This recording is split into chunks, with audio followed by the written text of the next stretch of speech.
वक्फ board के ऊपर सरकार को अब इस मुद्दे को संयुक्त संसदीय समिति को भेजना पड़ रहा है। बड़ी खबर यह है दोस्तों, वक्फ बोर्ड के मुद्दे पर भारतीय जनता पार्टी सरकार झुक गई है। मैं इस बिल का विरोध करता हूं।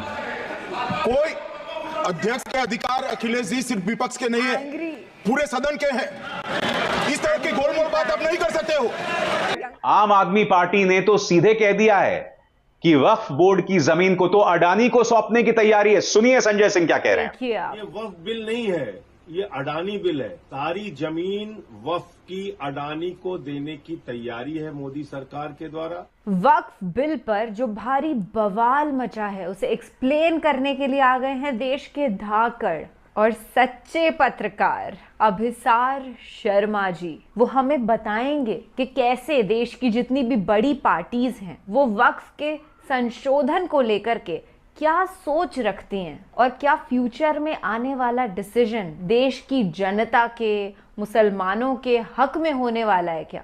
हाय हेलो नमस्ते जी, सत श्री अकाल, अस्सलाम वालेकुम। मैं निधि शर्मा इंडिया से, और हम तो मुखालिफत करते हैं, खुल करके इस बात को बोलते हैं। किसी का डर खौफ नहीं है, क्योंकि हमारी रगों में भी वही खून दौड़ रहा है जो सालों साल पहले उन फ्रीडम फाइटर्स की रगों में दौड़ता था जिन्होंने देश के लिए कुर्बानी दे दी। इस देश की मिट्टी को कई मर्तबा हम सर पे लगा लेते हैं ये सोच करके कभी ना कभी उन फौलादी सीनों के कदम भी इसी मिट्टी पर पड़े होंगे। तो वीडियो स्टार्ट करने से पहले ये एक बड़ा इम्पोर्टेंट मैसेज है कि अपने देश की मिट्टी से कभी दूर ना होना, क्योंकि आखिरी में तो हम इसी मिट्टी की खुराक बनने वाले हैं। अभिमान किसी चीज का मत करो, पर स्वाभिमान के साथ जिंदगी जियो। तो चेहरे पर गम नहीं, मुस्कुराहट के साथ हम ये कहते हैं कि अल्लाह के नाम की जमीन को अल्लाह के काम में लगा देना चाहिए। जो सरकार हराम खोरों की तरह हड़पना चाहे यतीम खानों या मदरसों या मस्जिदों की जमीनों को, उस पर भारत देश के हर सच्चे नागरिक की हाय लगेगी। ये फर्क होता है अपने दम पर बहुमत हासिल करना और बहुमत से 32 सीटें दूर रहना।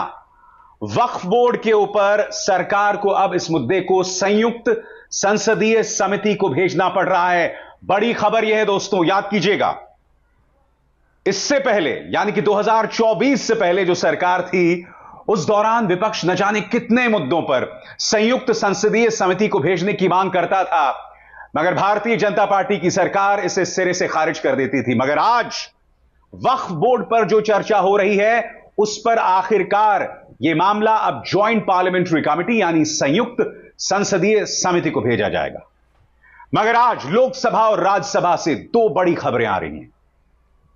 एक खबर, जैसा कि मैंने आपको बताया, वक्फ बोर्ड के मुद्दे पर भारतीय जनता पार्टी सरकार झुक गई है। और एक बात और हजम नहीं हो रही दोस्तों, आज लोकसभा में जो नजारा दिखा, वक्फ बोर्ड पर बवाल हुआ। जी हां, आज हालात ये हो गए कि अमित शाह बुरी तरह से बौखला गए। अखिलेश यादव कह रहे थे कि आज हर किसी के अधिकार को मारा जा रहा है।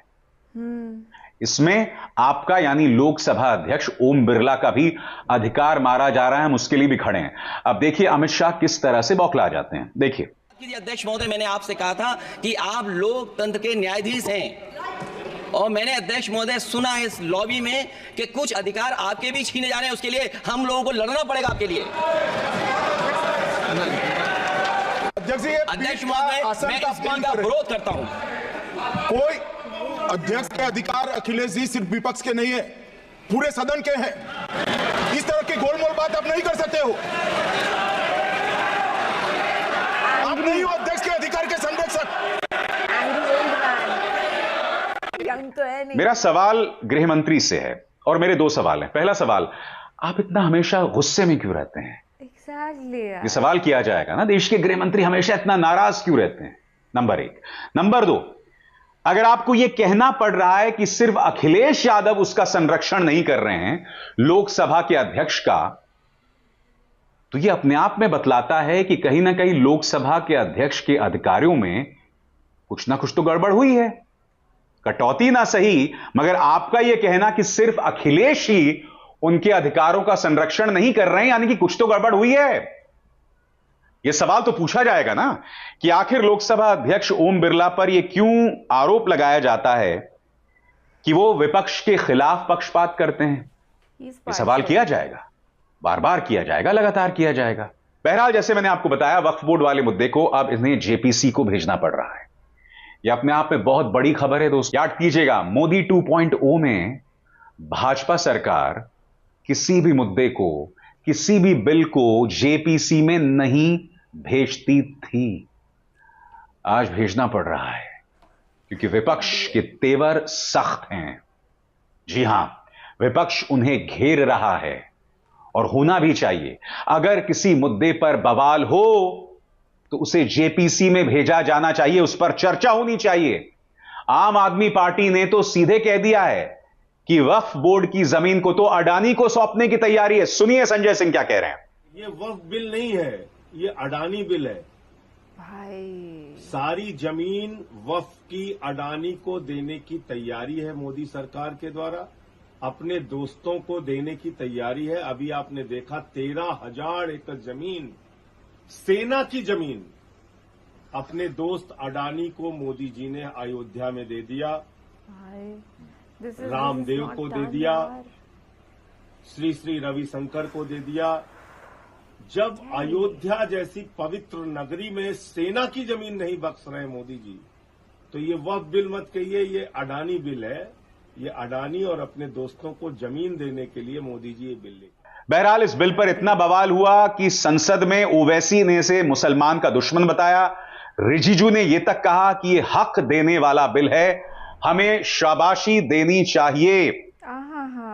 मगर स्वाभाविक सी बात है दोस्तों, जो सरकार जहां लोकसभा अध्यक्ष और राज्यसभा के सभापति पर पक्षपात का आरोप लगता है और वो दिखाई भी दे रहा है कथित तौर पर, तो स्वाभाविक सी बात है सवाल उठेंगे, जवाब मांगा जाएगा। अभिसार शर्मा को दीजिए इजाजत। नमस्कार। नमस्ते। आपका बहुत बहुत शुक्रिया अभिसार जी, जो ये सच्ची खबरें हम तक लेकर के आए। और हालत देखिए आपने शाह जी की, मोटा भाई बने फिरते हैं ना, गुस्सा संभालने नहीं आता है इनको अपना। एंगर इश्यूज इतने ज्यादा हैं कि पार्लियामेंट में कभी आपको, पार्लियामेंट छोड़ो, किसी छोटे मोटे इंटरव्यू में भी अगर ये हंसते हुए दिखाई दे जाए ना तो बहुत बड़ी बात है। गुस्से में तिल मिलाते हुए बातें करते हैं। अच्छे मूड से भी कोई मोटा भाई को देखना चाहे ना तो मूड की धज्जियां उड़ जाएगी, ऐसा खराब होगा ना। और देख रहे हैं आप कि अब मोदी सरकार कैसी निढाल सी हो गई है ना बेचारी। पहले तो एकदम तानाशाही चलती थी प्रॉपर वाली, जो करना है वो करना है, पर अब ये सब नहीं चलेगा। अब एनडीए सरकार है भाई, तुम्हारा बीजेपी का बोलबाला नहीं। ये भी खैर हमें तो बहुत ज्यादा ही लगता है, पर एक दिन ऐसा आएगा जब एनडीए नहीं बचने वाला है। INDIA is gonna be in power. और बड़ी उत्सुकता से, खुशी के साथ हम उस दिन का स्वागत करेंगे। सुंदर तरीन दिवस होगा वो। अभी भी क्लैरिटी तो वक्फ के मामले में नहीं आई है, देखते हैं क्या होता है। पर इंट्यूशन ऐसा ही आ रहा है कि मासूमों के फेवर में ही होगा, यानी कि ये जमीन धार्मिक और सामाजिक कार्य को बिलोंग करती है ना, तो उसी में लगेगी। ये हमारी दुआ है, कामना है, प्रार्थना है। जितना हम कर सकते थे हमने किया और करते रहेंगे, बाकी हम भगवान पे छोड़ देते हैं भाई। Divine surrender. चलिए मुझे दीजिए इजाजत। ख्याल रखिएगा अपना और अपने सभी घर वालों का। खुश रहिएगा, मिलते रहिएगा, सच का समर्थन करते रहिएगा। जय जवान, जय किसान, जय संविधान।